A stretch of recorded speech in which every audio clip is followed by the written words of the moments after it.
Shalom, family, shalom. It's your brother Laharoy and one of my best friends. Brother Chiskaya. That's right. We out here to give you the word, give you some edification on this Sunday Heat topic. All right, today we are going over never satisfied, funding hatred. All types of, are people that we have to realize the ultimate goal. We have to realize that you're doing this for Christ. You're not doing this for a bag. You're not doing this for women, for anything. All right. We have to do this and make sure we're doing it properly. So let's get into it, into our first three verses, as we always do. The book of Psalms, chapter 119, verse 4. Alrighty. The book of Psalms, chapter 119 and 4. Thou hast commanded us to keep thy precepts diligently. That's right. Short, simple, straight to the point. The Most High God, the Lord, has commanded you to keep his precepts, his laws diligently. So that means this is not an option or, well, I can do it if I want. This is an obligation. You don't have a choice. You keep the laws because he commanded you to. Moving on to the next one, the book of Psalms, chapter 119, verse 104. The book of Psalms, chapter 119, verse 104. Through thy precepts I get understanding. Therefore I hate every false way. That's right. If you keep in these precepts, these laws, these statutes and commandments, you have understanding. You have wisdom. You have knowledge. And if you have understanding, wisdom, and knowledge, you should hate the false way. You should hate pagan Christianity, birthdays, pork, seaweed, all types of abominable things. You should hate it because it's contrary to the Lord. And if you don't want accordance with him, then it should be contrary to you. The book of Psalms, chapter 119, verse 128. The book of Psalms, chapter 119, verse 128. Therefore I esteem all thy precepts concerning all things to be right, and I hate every false way. That's right. We are doubling down. You are supposed to hate the false way. All right. We hate the fact that we are in a low state in this world. We hate the fact that we are not able to truly show our light, have our own communities, our own anything. All right. It says, therefore I esteem all thy precepts concerning all things to be right. That's right. From Genesis all the way down to Revelations, including the Apocrypha. In these scriptures, you have the right answers. So don't go anywhere else, because you know anywhere else, it's just going to be vanities. All right. So let's dive right on into our topic with the book of Sirach, or Ecclesiasticus, chapter 31, verse 1. The book of Sirach, chapter 31, verse 1. Watching for riches consumeth the flesh, and the take care thereof driveth away sleep. All right, this is short, simple, straight to the point. We already know a lot of us out here, and especially in these days and times, hyperinflation, oil prices going up, rent prices through the roof, gas, groceries is insane. Mm-hmm. We already know, but because of all these things that's happening, a lot of us are focusing more on a bag, more on financial gain than focusing on these scriptures. And because of that, it taketh away your sleep, and it's also taking away the apple of your eye. Read on. Watching care will not let a man slumber, as a sore disease breaketh sleep. The rich have great labor in gathering riches together, and when he resteth, he is filled with his delicates. The poor laboreth in his poor estate, and when he leave off, he is still needy. He that loveth gold shall not be justified, and he that followeth corruption shall have enough thereof. That's right. We already know through Matthew 6, store up your treasures in heaven, where neither moth or rust can corrupt or get to it. All right. This gold, you can't take it with you when you die. And you're not going to be able to buy your way out of judgment. You ain't going to be sitting there getting judged by Christ and his Father and be like, hey, Lord, I got 6,000 pounds of gold back at my place. You know what I'm saying? I give that to you gladly. It already belongs to him. Everything in this world belongs to him. You ain't going to be able to buy your way into salvation. Read on. He that loveth gold shall not be justified, and he that followeth corruption shall have enough thereof. God have been the ruin of many. Gold. My apologies. Gold have been the ruin of many, and their destruction was present. It is a stumbling block unto them that sacrifice unto it, and every fool shall be taken therewith. You already know. I mean, just look at our community and the movies that we put out. Every movie, I'm talking about old movies, the new movies, Belly, what else? Get Rich or Die Trying. All these movies are dedicated to getting gold, getting money, getting that bag. All right, putting the affairs and the vanities of this world over the law, over your salvation. All right, read on. In verse 8, blessed is the rich that is found without blemish and have not gone after gold. That's right. You can still have money, right? You can still be blessed, but when you put all your time and devotion towards this one thing, it can cause you to err. It can be a stumbling block. You can fall into the midst of idolatry. We already know idolatry can be defined as anything, entity at all that you put over the Most High God. If I may, brothers and sisters, I'd like to precept what my brother just brought out with the book of Luke, chapter 18. And go to 22, please. Real quick. The book of Luke. And we're going to read to 25. I got you, bro. Because, like my brother said, a lot of us get so caught up in the mentality of trying to chase a bag, right? We trying to make all of these riches, and we're trying to basically fulfill still what I would call fleshly desires. Because having that new Lamborghini Aventador outside of your crib or having that mansion, that's not really something that you need in order to thrive within this world. All right, that's not something that's going to keep food on your family's table. You know what I'm saying? It's nice, right? It's a materialistic thing, but it's not necessarily needed. All right, and a lot of us we have that, we have those desires, right? Which is okay, but at the same time, we have to understand what comes with it if we allow that to be our main focal point. Right. So go ahead, go to Luke 18, start at 22, please. I'm right there, brother. The book of Luke, chapter 18, verse 22. Mm-hmm. Now, when Jesus heard these things, he said unto him, yet lackest thou one thing? Sell all that thou hast, and distribute unto the poor, and thou shalt have treasure in heaven. And come, follow me. And when he heard this, he was very sorrowful, for he was very rich. Mm-hmm. And when Jesus saw that he was very sorrowful, he said, how heartily shall they that have riches enter into the kingdom of God? Mm-hmm. Verse 25, for it is easier for a camel to go through a needle's eye than for a rich man to enter into the kingdom of God. So what we're seeing here, which my brother obviously just brought out a moment ago, right, is that being rich doesn't mean everything. All right. You can have all the money in the world and you still won't make it to the kingdom of heaven. Okay.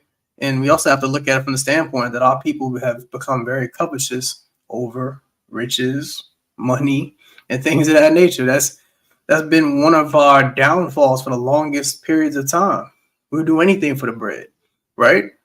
But in doing so and having that mentality, we're missing out on the most important thing that we should all have our sights on, which is making it to the kingdom, being deemed worthy to even see the Most High God by his one and only Son, Christ. Okay? So just something to keep in mind. Is that all right? Oh, praise, bro. Okay. Why you asked me if that's all right? All right. Let's take that back to Sirach 31, 11 through 17, I believe I want it. Yeah. Awesome. The book of Sirach, chapter 31, verse 11. His goods shall be established, and the congregation shall declare his alms. If thou sit at a bountiful table, be not greedy upon it, and say not, there is much meat on it. That's right. So right now we're getting to greed, never satisfied. Mm-hmm. All right, whether it's gluttony, alcoholism, money, anger, or sadness even. Some people like to be in these emotions. We're not supposed to be greedy, right? You're sitting at a bountiful table, right? I'm probably going off askew a little bit. Let me reel it back in. Read 13, please. Remember that a wicked eye is an evil thing, and what is created more wicked than an eye? Therefore, it weepeth upon every occasion. That evil eye, that covetousness, that envy, that strife. Man, look at that dude over here, man. He got the brand new ones. He got that nice car. He got all the women. Look at the money he got. You have an evil eye. Yep. Read on. Stretch not thine hand whithersoever it looketh, and thrust it not with him into the dish. Judge of thy neighbor by thyself, and be discreet in every point. Eat as it becometh a man those things which are set before thee, and devour not, lest thou be hated. Leave off first for manners' sake, and be not unsatiable, lest thou offend. Leave off first for manners' sake, and be not unsatiable. Unsatiable means not satisfied. Exactly. You have to be satisfied, content. You already know the Lord is going to provide you with everything you need. And now I'm not saying that you can't be a rich man, because we already know. I mean, look at all our predecessors: King David, King Solomon, Abraham, Isaac, Jacob. All our predecessors, they were all rich. They had flocks, folds, sheep, multiple wives, right? Not to mention, I mean, not a lot of our people are struggling. We do have those who are, well-to-do, right? They may have a little bit of coin to their name. But I think the main gist that my brother was trying to bring out is understanding how we should deal with that, and not allowing what we have to become something we're so fixated on and so covetous of that if we had to lose it tomorrow, or if we had to give it up to serve Christ, that it would be a problem for us. That's right. Let's take that to the book of Proverbs, chapter 23. 13. I'm sorry. The book of Proverbs 13 and chapter 23 through 25. Sir. The book of Proverbs, chapter 13, verse 23. Much food is in the tillage of the poor, but there is that is destroyed for want of judgment. He that spareth his rod hateth his son, but he that loveth him chastiseth him betimes. The righteous eateth to the satisfying of his soul, but the belly of the wicked shall want. So 23 said, much food is in the tillage of the poor, but there is that destroyed for want of judgment, want of justice. When we are seeking to be righteous men, aren't we seeking justice? And because you're receiving that justice, the Lord is going to chastise you. All right? The Lord is going to chastise you. And he can chastise you in many ways by taking that bag away from you. Taking that, what's it called? Satisfaction. Right. Taking that satisfaction from you. Your success, your prosperity. Right. Exactly. Then verse 24 says, he that spared his rod hated his son. So we already know the Lord chastised us as he would chastise his children. So no, you're not going to do sin. You're not going to do wrong and then be able to prosper. We already know Joshua 1:8 tells that flat out.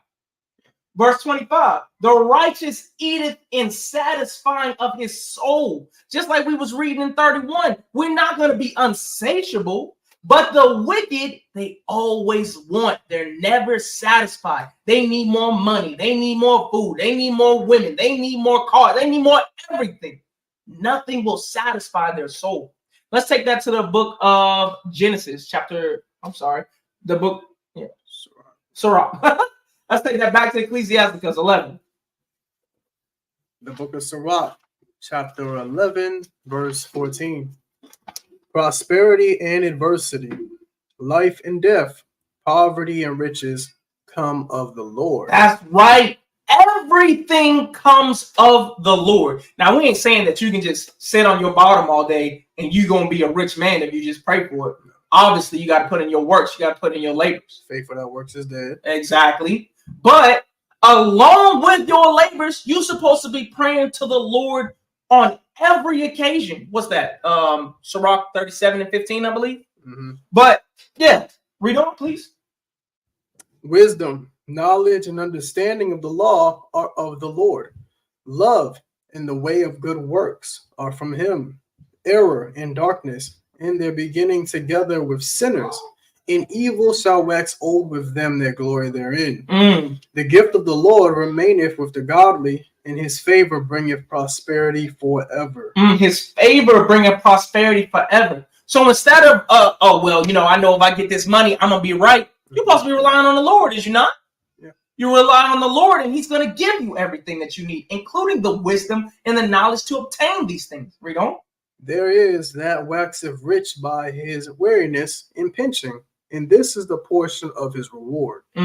Whereas he saith, I have found rest, and now will eat continually of my goods, and yet he knoweth not what time shall come upon him, that he must leave those things to others and die.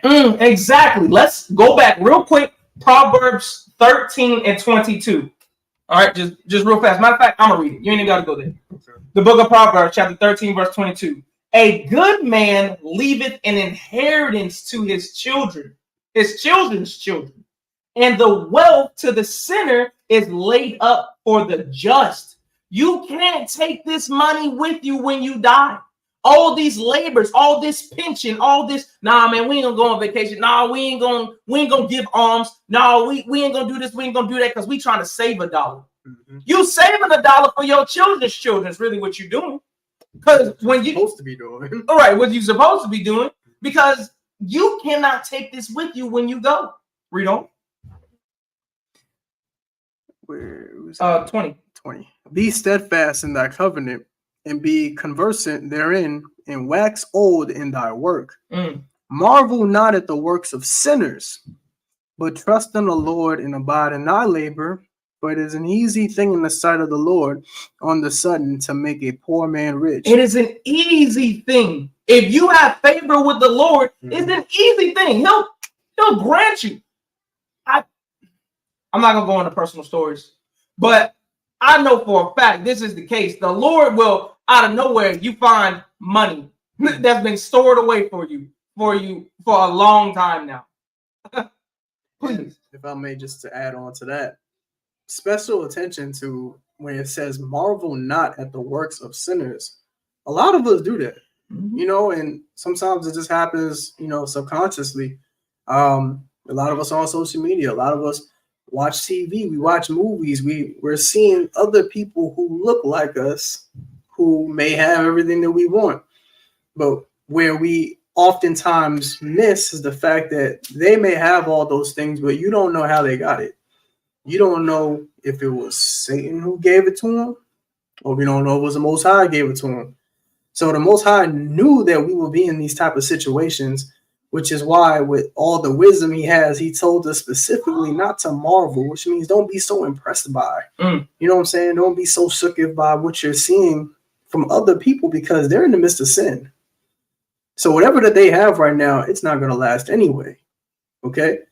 You should want to have riches and prosperity and success that was given to you from the Most High God for the efforts that you put in trying to be a righteous Israelite and in trying to please him as a son or daughter. Okay? That's what you need to be more focused on doing than everything else. I'm sorry. Just want to bring that out. Why do you keep saying I'm sorry? You cut off. All right. Verse 22. The blessing of the Lord is in the reward of the godly, and suddenly he maketh his blessing to flourish. That just confirms what I said. Yes. Say not, what profit is there of my service? And what good things shall I have hereafter? Man, it's so many examples that we see, in the scriptures and even in this world. Man, what am I doing this for? What is the reason for this? I don't get any profit from this. Your profit, you are storing your treasures in heaven. Your profit is that you just might receive mercy. You just might be deemed worthy if you do not fall into the idolatrous practices of putting riches or anything over the Lord, but sticking to the faith, sticking to the commandments, and keeping the apple of your eye, the law, at the forefront of your mind. Read on. Again, say not, I have enough and possess many things, and what evil can come to me hereafter? Because you already know the Lord, just like we read in Proverbs 13 and 23. If you doing wicked, the Lord gonna chastise you. You think you gonna stay in that big, beautiful house? If you doing wicked, you think you gonna keep your wife, your family, your prosperity? If you doing wicked? And that's a perfect example of pride right here. Do you not see what he's saying? Again, say not, I have enough and possess many things. And what evil can come to me hereafter? Basically, it's like, well, what bad can happen to me? Yeah. I got everything I can want. I'm good. I'm Gucci, B. Exactly. Right? In the day of prosperity, there is a forgetfulness of affliction. And in the day of affliction, there is no more remembrance of prosperity. For it is an easy thing unto the Lord in the day of death to reward a man according to his ways. The affliction of an hour maketh a man forget pleasure, and in his end his deeds shall be discovered. Exactly. So you think you pushing, you doing your thing right now, you not seeing, you're not seeing that you're not being seen in men. You're not getting that glory that you believe that you deserve. And you're like, oh man, what is this? What's going on? You forgotten where the Lord has lifted you up from? Or even if you're on the downswing and you're going into affliction, have you not forgotten where the Lord had you at? He didn't have you in a lower state. He had you in a high place. But because you transgressed, because you trespassed, you offended him, he brought you down to a lower state. Quickly. Let's take that to I'm sorry, Lord, everything's small on here. Proverbs 13, please. Right. Chapter 6 through 12. Proverbs 13, 6 through 12, please. The book of Proverbs, chapter 13 and verse 6. Righteousness keepeth him that is upright in the way, but wickedness overthroweth the sinner. Wickedness overthroweth the sinner. So we already know our righteousness, our keeping of the law, keeping these laws in your mind and keeping a sound mind with sound judgment is supposed to be guiding you. You're supposed to be doing the right things, correct? Yes, sir. But if only thing that you can think about is riches, is wickedness, is greedy, only thing you got on your mind all day is the affections of this world, how can you count yourself righteous? How can you even call yourself a friend of the Lord? Right. You see in 1 John 2 and 15, any man who, loves this world they're not a friend of the Most High. Right. Right. All right. There is that maketh himself rich, yet have nothing. There is that maketh himself poor, yet have great riches. That's right. The ransom of a man's life are his riches, but the poor heareth not rebuke. The ransom. What is a ransom? When you asking for somebody, let's take kidnapping for a second. Yeah. When you're asking for a ransom, you're asking for the value of somebody. Right. So the value of a man's life are his riches. All he cares about. All he cares about is his riches. All he has got. But the poor, where's their rebuke? Where's their value if they're poor? If that's the case, read on. The light of the righteous rejoice, but the lamp of the wicked shall be put out. Only by pride cometh contention, but with the well-advised is wisdom. Wealth gotten by vanity shall be diminished, but he that gathereth by labor, meaning working hard, you shall increase. That's right. Not only working hard, but having that spirit of discipline, that spirit of wisdom on you to dig into your scriptures, to look for peace from the Lord, to look for satisfaction from him, so that like he said back in Sirach 11, it's an easy thing to make you rich. As long as you're going to be doing it lawfully. Verse 12, hope deferreth maketh the heart sick, but when the desire cometh, it is a tree of life. That's right. Hope. What are we hoping for? What are we trying to get? We trying to have hope, prosperity, success, right? That we'll be saved from our enemies. Well, we already know we're going to be saved from our enemies, but if we do what we're supposed to do. If we do what we're supposed to do. But if we deferring, I'm not going to worry about keeping the commandments right now. I'm not going to worry about putting on my fringes, growing out my beard, eating pork, and staying faithful to my wife. I'm not going to worry about that right now. All right? It's going to make your heart sick, your mind. You're not going to know the right things. You're not going to have understanding. You're not going to have the fear of the Lord. All right? When desire cometh in, it's the tree of life. Let's take that to where you at? Genesis. Awesome. Let's take that to Genesis 23. So right now, people, we about to go into some examples. All right, we done wrote up 3 good examples of showing us the right things, the wrong things, and the funding of hatred towards our people, from ourselves, and from the other nations. Let's get into the book of Genesis, chapter 23, verse 3 through 18. The book of Genesis, chapter 23, and verse 3. And Abraham stood up from before his dead, and spake unto the sons of Heth, saying, I am a stranger and a sojourner with you. Give me a possession of a burying place with you, that I may bury my dead out of my sight. And the children of Heth answered Abraham, saying unto him, Hear us, my lord. Thou art a mighty prince among us. In the choice of our sepulchres bury thy dead. None of us shall withhold from thee his sepulchre, but that thou mayest bury the dead, thy dead. And Abraham stood up and bowed himself to the people of the land, even to the children of Heth, and communed with them, saying, If it be your mind of my sight, hear me, and entreat me to Ephron the son of Zohar, that he may give me the cave of Machpelah, which he hath, which is in the end of his field. For as much money as it is worth, he shall give it me for possession of a burying place amongst you. And Ephron dwelt among the children of Heth. And Ephron the Hittite answered Abraham in the audience of the children of Heth, even of all that went in at the gate of his city, saying, Nay, my lord, hear me.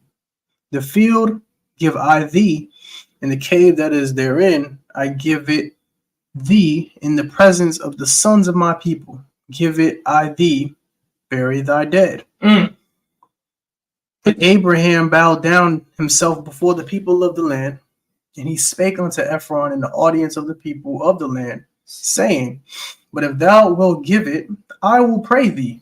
Hear me. I will give thee money for the field. Take it of me, and I will bury my dead there. And Ephron answered Abraham, saying unto him, My lord, hearken unto me. The land is worth 400 shekels of silver. What is that betwixt me and thee? Bury therefore thy dead. This man just said, all right, so to give y'all some context, I know y'all just read it, but Sarah has just now died. Abraham's wife, Sarah, is now dead. He is looking for a sepulcher, a burial place to put his dead away from among him, right? This man's looking for a nice burial spot. And this is another nation, by the way. This ain't even his own people. This is another nation. And they're saying, what's 400 shekels of silver between me and you? If you Google search it right now, 400 shekels of silver is roughly $5,000 in today's time. And he's saying, bro, what's 5 G's between me and you? That's nothing. Bury your dead. It's like the ultimate amount of respect. I'm sorry, bro. I can't afford to give you 5 G's. Right. But what this is saying, this is showing the level of love and respect. This other nation right here, they're not being greedy, they're not being unsatiable. They're not gonna be like, well, nah, you gotta run me 800 pieces of silver because that's my family burial spot. Right. They said, here, that's your burial spot. Bury him. What's 5 G's between me and you? That's nothing. That's how we need to learn to deal with one another. You already know if you got alms, you're supposed to be giving it to the lowly, giving it to the poor. You can't be penny pinching and all this stuff and expect that, it's just all good. Right. If you catch my drift. Read on. And Abraham hearkened unto Ephron, and Abraham weighed to Ephron the silver which he had named in the audience of the sons of Heth, 400 shekels of silver, current money with the merchant, in the field of Ephron, which was in Machpelah, which was before Mamre, the field, and the cave which was therein, and all the trees that were in the field, that were in all the borders round about, were made sure.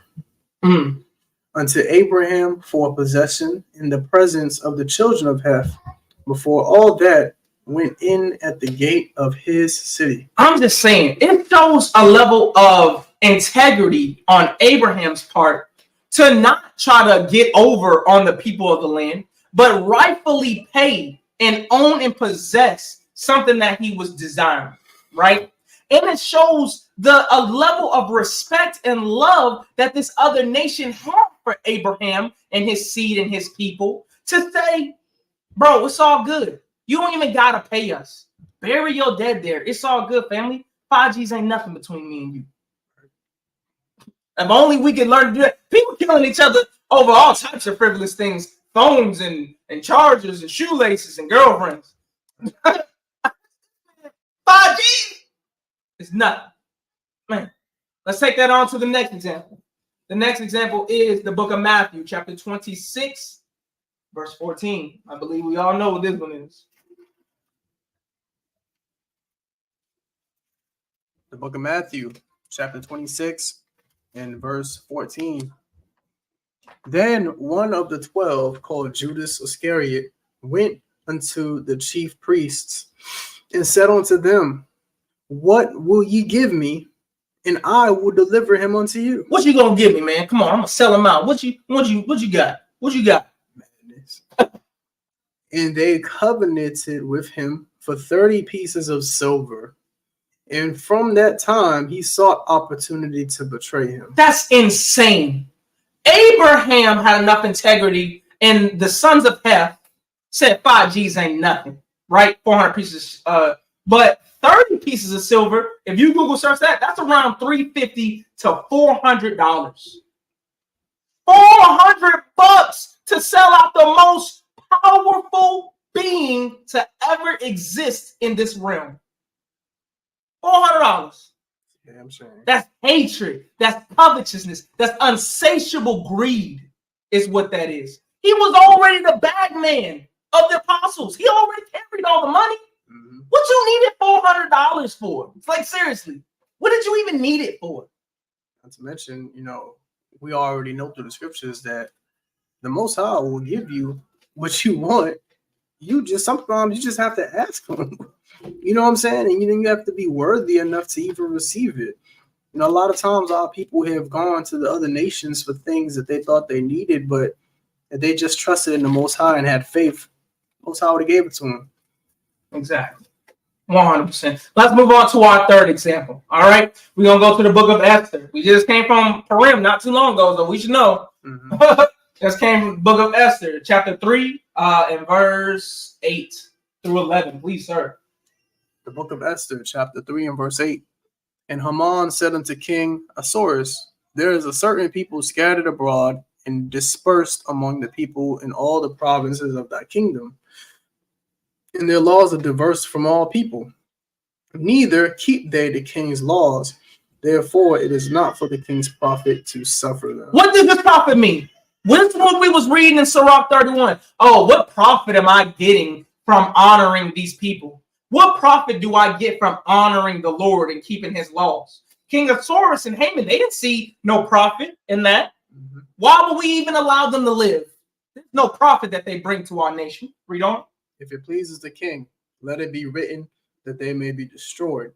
And I will pay 10,000 talents of silver to the hands of those that have the charge of the business to bring it into the king's treasuries. 10,000 talents of silver. When you Google search that, that's $161 million to destroy our seed. They want to pay the king, but I believe this is the Babylonian captivity, right?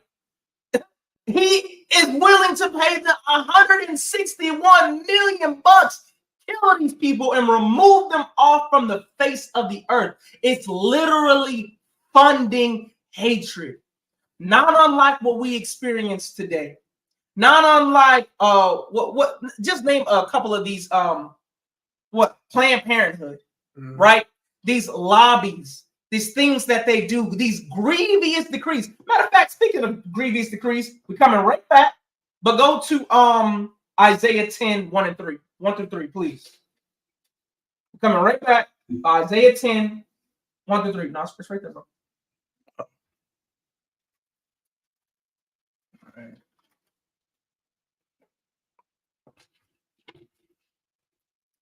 The book of Isaiah, chapter 10 and verse 1. Woe unto them that decree unrighteous decrees, and that write grievousness which they have prescribed. Unrighteous decrees is unrighteous laws. They are literally, they're making it so you can't live. It's just like what they did in Egypt. Oh yeah, make more bricks, but I ain't gonna give you the straw to make the bricks. It's an unrighteous decree. Oh, here, we're gonna give you these places for you to live, the so-called projects or whatever, but we're gonna put all the drugs, the guns, and everything in these areas of low income. Oh yeah, we made this low income housing for you, but we're gonna make sure you destroy yourselves in these low income houses. All right. Same thing with Haman and them. Oh, what do these people profit you? Oh, they don't profit you nothing, King of Swords. I give you 161 million, you kill them all off. Unrighteous decrees. Read on.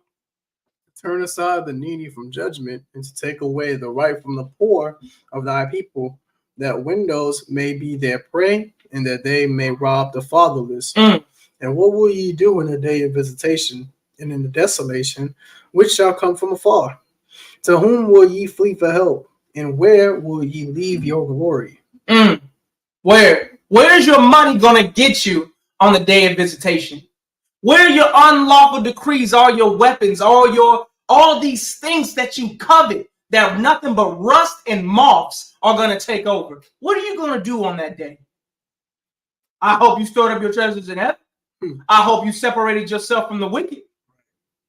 Let's go to the book of Haggai, chapter. I'm sorry. We didn't even finish in Esther, did we? Yeah, you wanted to go back to Esther. Right? Yeah. Esther 3. What, we're on 10? Yeah. 10 and 11, please, sir. And the king took his ring from his hand and gave it unto Haman, the son of Hammedatha, the Agagite, the Jews' enemy. And the king said unto Haman, the silver is given to thee, the people also, to do with them as it seemeth good to thee. You know, what, we in the 20s, the 2020s? You know, about 30 years ago, there was some politicians making unrighteous decrees to give instead of minimum punishments, maximum punishments on misdemeanor laws. And now today, those same politicians are in authority, and we vote them in while they're making unlawful decrees, but telling you that they're going to forgive your student loan debt, telling you that they're going to give you all these stimulus checks. A gift destroyeth the heart. I'm just going to go there real quick. Ecclesiastes 7:7. I'm just going to read it, then we're going to move on. Ecclesiastes 7:7. Surely oppression maketh a wise man mad, and a gift destroyeth the heart.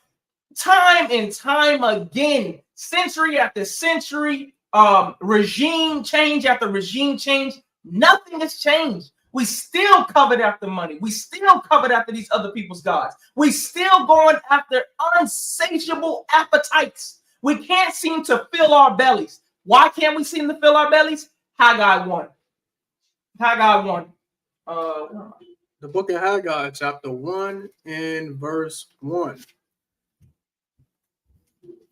In the second year of Darius the king, in the 6th month, in the first day of the month, came the word of the Lord by Haggai, the prophet, unto Zerubbabel, the son of Shealtiel, the governor of Judah, and to Joshua, the son of Josedek, the high priest, saying, Thus speaketh the Lord of hosts, saying, This people say, the time is not come, the time that the Lord's house shall be built. Then came the word of the Lord by Haggai the prophet, saying, Is it time for you, O ye, to dwell in your sealed houses? In this house lie waste. So your house is good.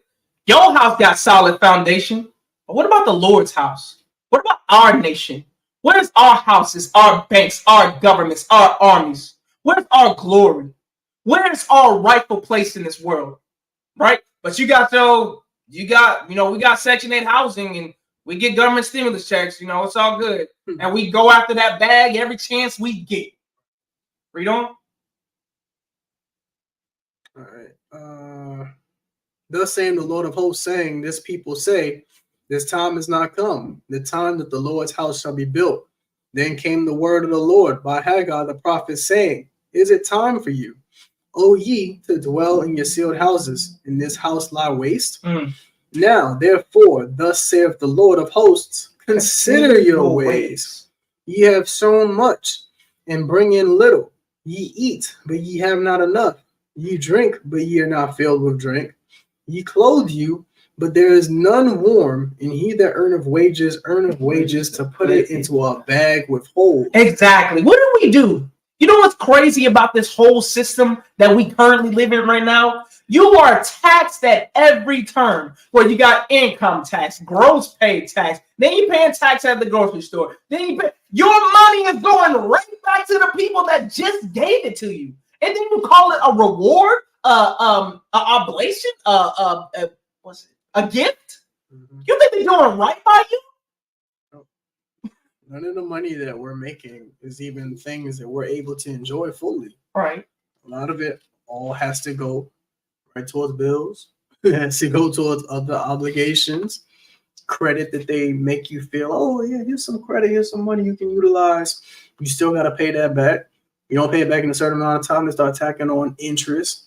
So literally everything that you're seeing right here, that's still happening today. Yep. Is it not? Yes, it is. Okay. I mean, and just for example, to bring it outside the realm of the U.S., think about our brothers in Haiti, Dominican Republic, Argentina, Brazil, all these places that natural disasters succumb to. FEMA says, oh, we're going to be there to help them out, pick them up, right? Why is Haiti still currently in a war zone? Right. Where is their funds? Where's their money? Didn't we give up money for them? But you see the other nations, you see Ukraine, you see Israel, you say they get multi-billion-dollar packages every month at this point.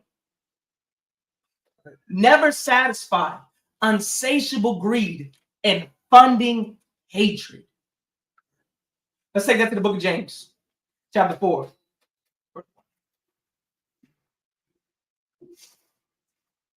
Well, this money can be put into securing weapons of mass destruction. Right. Let's kill everybody. Don't feed them, though. Destroying our enemies, but that money can't be applied towards the multitude of poor people within this country. That's crazy. And not even just, yeah. I'm gonna continue. I'll ramble. You want to get into that? I know you do. All right, the book of James, chapter 4, and verse 1. From whence come wars and fightings among you? Come they not hence, even of your lusts that war in your members? Ye lust and have not. Ye kill and desire to have and cannot obtain. Ye fight and war, yet ye have not, because ye ask not. Ye ask and receive not, because ye ask amiss, that ye may consume it upon your lust. Our lust. Where does lust start, right? Temptation, obviously, but that temptation starting in your mind. If we're not actively trying to reform, trying to change, seek the Lord, seek forgiveness, seek what's righteous. We want justice, do we not? Yeah. Of course. But if we saying we want all these things and then we're going to follow after unrighteousness, what favor do you believe you'll obtain from the Lord? If you're walking contrary unto him, but saying with your mouth, oh Lord, I love you, you're a liar. That's the fact of the matter. He's not going to give you things that he knows that you're just going to continue to use to put yourself further in sin. That's right. To continue to disrespect him. It doesn't work that way. Just like we see in John 9:31, you know, those who are in the midst of sin, their prayers are not even being heard. What? So what we're seeing here is a direct correlation. You're not going to get blessed for doing things that go contrary to the law. It's really that simple. It's really that simple. Let's take that to the book of James, chapter 1. Let's stay in James 1, Verse 2. Thank you. My brethren, count it all joy when ye fall into diverse temptations, knowing this, that the trying of your faith worketh patience. But let patience have her perfect work. That's right. That ye may be perfect and entire, wanting nothing.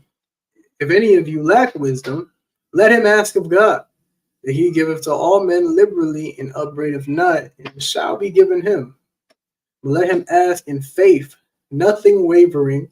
But he that wavereth is like a wave of the sea driven with the wind and tossed. But let not that man think he shall receive anything of the Lord.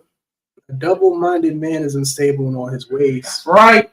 Let the brother of low degree rejoice in that he is exalted, but the rich in that he is made low, because as the flower of the grass he shall pass away. For the sun is no sooner risen with a burning heat, but it withereth the grass, and the flower thereof falleth, and the grace of the fashion of it perisheth. So also shall the rich of man fade away in his ways. That's right. And all we doing is being unsatiably greedy. We're never satisfied, and we're never seeking and asking of the Lord. We're going to fade away in these ways. We're going to die along with the rest of them. You're supposed to be a holy people, set apart. And if you're not acting that way, and the only thing that you can see is directly in front of you, what will you obtain? Yeah, you might get riches, but you're going to get chastisement at the exact same time. And along with that chastisement, what happens on the day of adversity? You die for something that's going to burn anyway? It just doesn't make sense. Let's take that to the book of James, chapter 5, 1 through 6, please. And James was talking a lot about that stuff, I'm telling you. The book of James, chapter 5 and verse 1. Go to now, ye rich men, weep and howl for your miseries that shall come upon you. Your riches are corrupted, and your garments are moth-eaten. Your gold and silver is cankered, and the rust of them shall be a witness against you, and shall eat your flesh as if it was fire. Ye have heaped treasure together for the last days. Behold, the hire of the laborers who have reaped down your fields, which is of you kept back by fraud, crieth, and the cries of them which have reaped are entered into the ears of the Lord of Sabaoth. Ye have lived in pleasure on the earth and been wanton. Ye have nourished your hearts as in a day of slaughter. Ye have condemned and killed the just, and he doth not resist you. I mean, what happened? I mean, in time and time, I'm not just talking about in the fall of Jerusalem. I'm talking about in the fall of every civilization that we've ever had. Our cities have been burnt down and all our spoils taken. Our children, our mothers, our fathers, our money, our houses, our raiment, our fields, everything taken by violence, and if not of the other nations, of our own people, because we continue to be greedy after filthy lucre. When are we going to adjust our priorities? Read on. Be patient, therefore, brethren, unto the coming of the Lord. Behold, the husbandman waiteth for the precious fruit of the earth, and of long patience for it, until he receive the early and latter rain. But be ye also patient. Establish your hearts, for the coming of the Lord draweth nigh. Establish your mind, because the coming of the Lord draweth nigh. It don't matter if the coming of the Lord was 1,000 years from now. You're not getting yourself right today. As you hear this, as you receive correction and reprovement, you already fallen off. Establish your mind. Get your mind right with the Lord. Think upon these scriptures. Think upon him. Only he is going to save you from this. Let's take that to our second to last verse, 1 Timothy chapter 6, verse 6.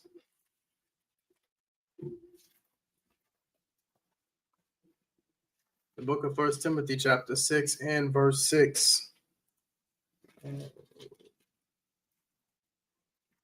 But godliness with contentment is a great gain. For we brought nothing into this world, and it is certain we can carry nothing out. That's right. In having food and raiment, let us be therewith content. That's right. But they that will be rich fall into temptation and a snare. It's a trap.